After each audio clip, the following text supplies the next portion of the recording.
Alright, so winter time for the beekeeper means woodworking. When those hives out there get to going in another month, they're going to need a lot of medium supers because they're going to start being built up with honey vertically. And I don't have enough medium supers to do that, so this is what I'm talking about. Just these medium boxes. And I have to make, I think, 6 of those. Yeah, 6 of those just to stay even, so maybe even more than that in case of emergencies. But I've already went and got the lumber.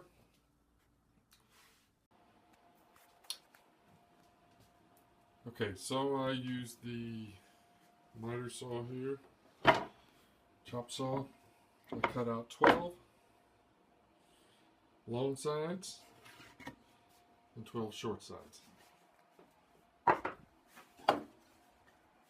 So I can make 6 boxes. Then I ripped them on the table saw so that they would be the right width. So you can see this is a medium box that I'm using. And you can see that it's the same width here. Height, whatever you want to call it. Now I'm going to be cutting these, what they call a finger joint, or some call it a box joint. So that's what I'll be doing next. And I'll be using my dado blade to cut those. I think the easiest way to do this is with this jig. All it is a scrap piece of wood, and I made some test cuts here, so just ignore those. But the right cut, you make this cut here, right here. And I have a 3/4 inch dado blade. So that's 3/4 inch wide, and you want it to be the height of your board. So put your board over there, and then make sure that your blade is the same height as the board is. Once you have those taken care of, you're going to need a piece of scrap that's 3/4 inch by 3/4 inch, just a square rectangular piece. Now after you cut this first, whatever you want to call that, cut out, put that piece of this in there and glue it in place. It just needs to be long enough so you can stick your board on top of it. It doesn't have to be super long, but you want it to be long enough so you can put your board on there as you're cutting these, because you're going to use this each time to move it over one and cut another cut. Hopefully I'm not making this harder than it is. Anyway, cut your gap, glue in a piece of 3/4 by 3/4, then exactly 3/4 over, make your second cut. So you can use this same scrap piece that you used for your stock, just use it as a spacer and run it through the blade one more time and cut that one. So you should have it exactly that far away from your stick. And then your next one. That's all there is to creating this jig. 2 slots with a stick glued into one of them. Now then, to cut the board, which I'll show you, I'll just do an example one of one that I've already got cut. What you'll do is, you'll slide your board up against that block. Then you'll cut it out. Now you'll take this over and you'll cut the next hole. And you'll cut the next hole. And you'll cut the next hole. And you're done, because it won't cut again, as you can see. Then you're going to want to flip the board end for end and do the exact same thing. Cut, cut, cut, cut, cut. On your shorter pieces, they'll have to be offset. So what you're going to want to do is take your board, put it back on your very first one. So like you started like this, and you just finished. So turn it, put it back on this first one, so that you have that overhang. Now take your second board and push it up against that board and make your first cut. Now you can take this board off, set it to the side, ram that up against there, and just continue on like you did before. And once you get all these cut, you're going to need to flip it end for end, bring your other one back up from your long side, stick it on there, cut, cut, cut, cut.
All right, and that is all 24 boards cut on both sides.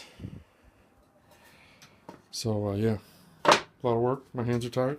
That should make 6 boxes. All right, I screwed up. I've already nailed 2 of these boxes together, and what I forgot was on the short pieces, I need to cut a rabbit right there for the frames to rest on. So yeah, it should look like this. See this notch here that you have on your tops and bottom for your frames to sit on, and I got ahead of myself, started nailing and gluing, and I don't have this notch. So now I'm gonna have to figure out what's gonna be the easiest way to do this. Try and router it out or chisel, but I've got 2 of them. So yeah, screw up. So it looks like I am going to use the router to fix my mistake. I may have to use chisels too, but we're going to do the bulk of it with the router. So here goes.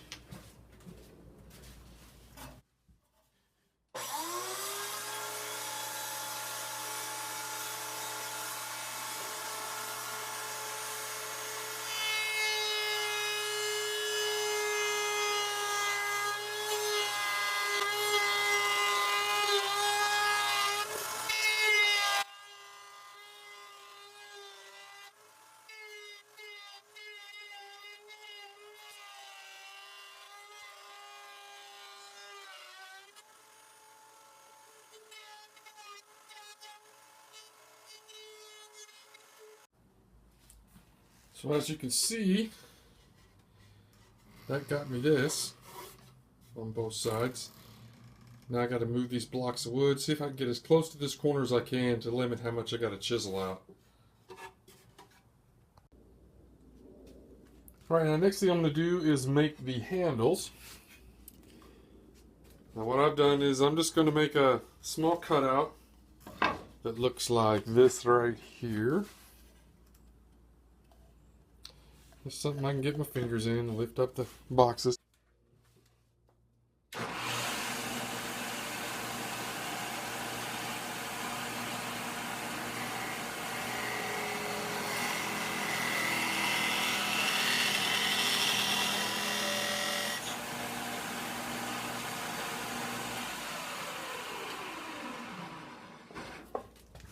And you can see we have our handle. Okay, so now we're going to cut the rabbits into short pieces. As you saw, I used the router to fix the 2 that I had already done and nailed together.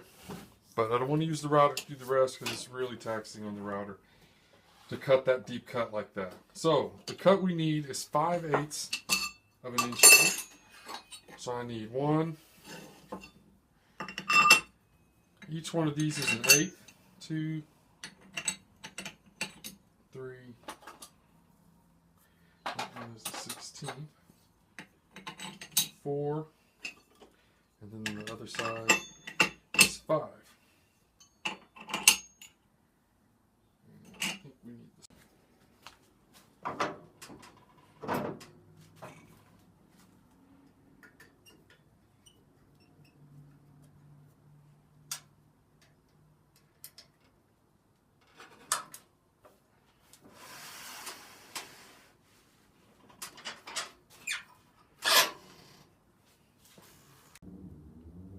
Okay, the blade is in place. As you see, it's 5/8 wide. It's 3/8 high. I want it to be right up against my fence, but I don't want to hurt my fence because it's metal. So I put this scrap piece of 2x4 in here, or it used to be 2x4. So the saw blade could rub against that and not hurt itself. Now, all we got to do is make the cuts.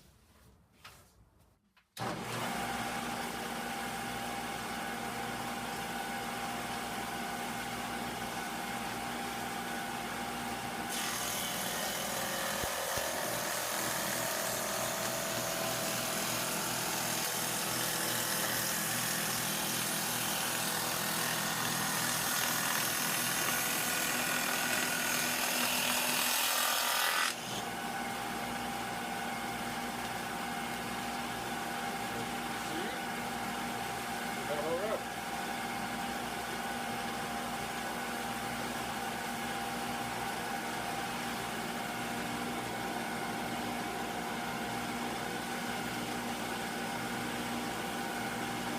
5 inside, 3/8 wide. Now to do the rest.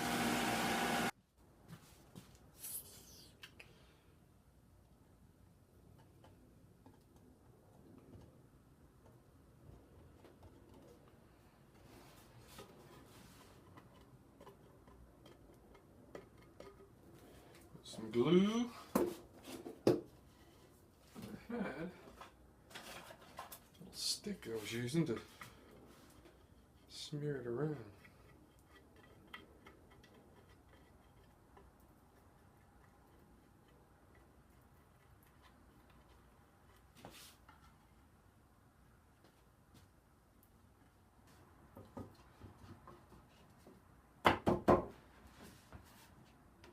Lots of good squeeze out.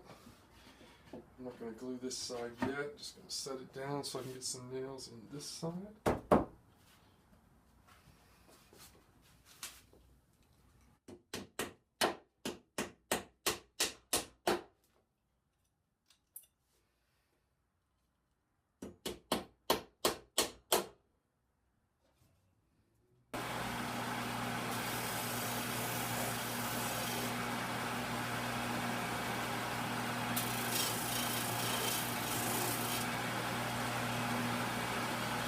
And there you have it. My 6 boxes are done. Now to start making frames. Lots and lots and lots of frames. Alright, hope you've enjoyed this one. This is Josh in Plano, Texas.